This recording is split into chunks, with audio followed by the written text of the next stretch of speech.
गंगा, यमुना और सरस्वती जैसी 3 सबसे पवित्र और पूजनीय नदियों का दिव्य संगम होता है। इन नदियों के संगम में स्नान करने एवं संगम का जल ग्रहण करने से मनुष्य मुक्ति का अधिकारी बन जाता है और इसमें किंचित भी संदेह नहीं है। ब्रह्म पुराण में ब्रह्मा जी भी कहते हैं कि प्रयाग में सरस्वती जी अदृश्य रूप में आकर गंगा जी से मिलती हैं। इसलिए इस क्षेत्र को सरस्वती तीर्थ संगम भी कहा गया है।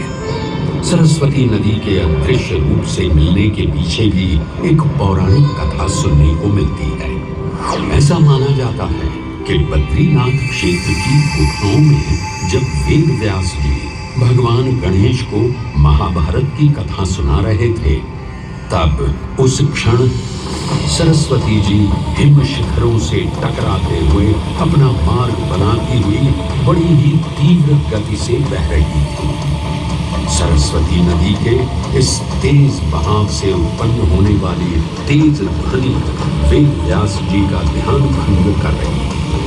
इसलिए महर्षि वेद व्यास जी ने सरस्वती जी से वेग और ध्वनि को कम करने का आग्रह किया, परंतु उनके अनुरोध उपरांत भी जब सरस्वती नदी के वेग एवं ध्वनि में कोई कमी नहीं हुई तो उन्होंने क्रोधित होकर सरस्वती जी को श्राप दे दिया और कहा कि वे अब धरती के भीतर यानी कि पाताल लोक में प्रवाहित होंगी।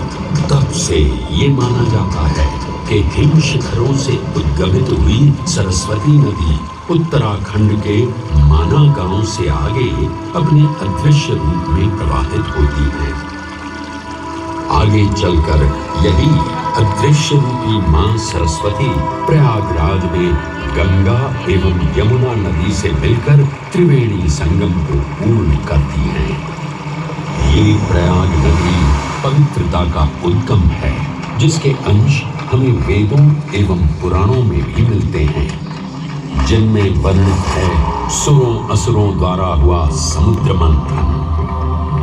अमृत प्राप्ति के लिए सुरों और असुरों ने एकजुट होकर क्षीर सागर का मंथन किया, जिसके संदर्भ में पुराणों में विभिन्न कथाएं देखने को मिलती हैं। उन्हीं कथाओं में एक कथा महर्षि दुर्वासा और इंद्रदेव से संबंधित है। इस कथा के अनुसार ऋषि दुर्वासा ने इंद्रदेव से प्रसन्न हो उन्हें पारिजात पुष्पों की एक दिव्य माला भेंट की, जिसे इंद्रदेव ने साधारण पुष्पों की माला समझ स्वयं धारण न कर उसे अपने वाहक गजराज ऐरावत के मस्तक पर रख दिया। पल भर में गजराज ने वो माला धरा पर गिरा उसे अपने पैरों तले रौंद दिया। ऋषि दुर्वासा से ये अपमान सहन न हुआ और उसी क्षण क्रोधित हो उन्होंने इंद्रदेव को श्राप दे दिया। हे अहंकारी इंद्र, तेरा इतना दुस्साहस कि तूने मेरा अपमान किया। जिस वैभव एवं शौर्य पर तू इतरा रहा है, क्षण भर में ही तेरा ये वैभव, प्रतिष्ठा, शक्तियां सब नष्ट हो जाएंगी। अत्रिपुत्र दुर्वासा समस्त देवगणों को श्रीहीन होने का श्राप देता हूं।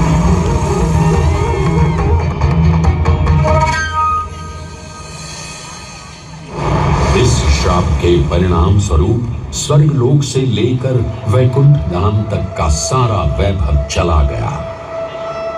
जहां स्वर्गलोक में सभी देवता अपना वैभव एवं शक्तियां खो चुके थे, वहीं वैकुंठ धाम में मां लक्ष्मी भी क्षीर सागर की गहराइयों में चली गई।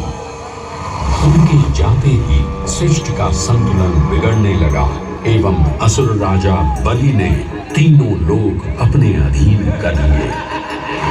ये सब देखकर सभी देवतागण अपने श्राप के निवारण हेतु भगवान विष्णु की शरण में जा पहुंचे और कहने लगे, हे पालनहार, हे स्वामी, अब आप ही हमें इस श्राप से मुक्त होने का मार्ग बता सकते हैं, अन्यथा हम अपनी शक्तियों से सदैव वंचित ही रहेंगे और युद्ध में कभी भी असुरों का सामना नहीं कर पाएंगे।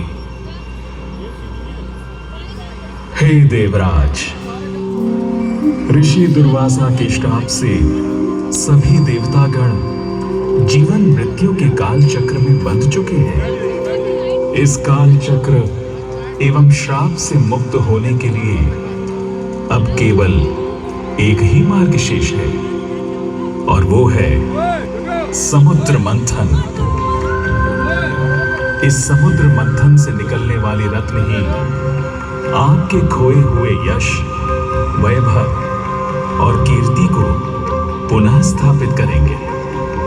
परंतु आपको इस मंथन के लिए असुरों के बल की भी आवश्यकता होगी, क्योंकि उनके बिना यह समुद्र मंथन संभव नहीं है। जैसी आपकी आज्ञा प्रभु। हम असुरों के साथ समुद्र मंथन करने के लिए तैयार हैं। देवताओं और असुरों ने एक मत होकर क्षीर सागर का मंथन करना स्वीकार किया। जहां मंदार पर्वत मथनी के रूप में आए तो वहीं वासुकी नाग को नेति की भूमिका मिली। भगवान विष्णु ने स्वयं कूर्म अवतार धारण कर मंदार पर्वत को उसका आधार प्रदान किया। क्षीर सागर को मथना शुरू किया गया और 14 रत्नों ने सबसे पहले हलाहल विष उत्पन्न हुआ। उस विष के प्रभाव को कोई भी देवता या असुर सहन करने में समर्थ नहीं थे। इस कालकूट विष से सृष्टि का विनाश हो सकता था। इसीलिए इस आपदा से बचाने स्वयं देवों के देव महादेव प्रकट हुए और उन्होंने इस विष का पान किया। ये सब देख मां पार्वती ने विष को भगवान शिव के कंठ तक ही रोक दिया। इस कालकूट विष के प्रभाव से महादेव का कंठ नीला पड़ गया और तभी से उन्हें नीलकंठ के नाम से भी जाना जाने लगा।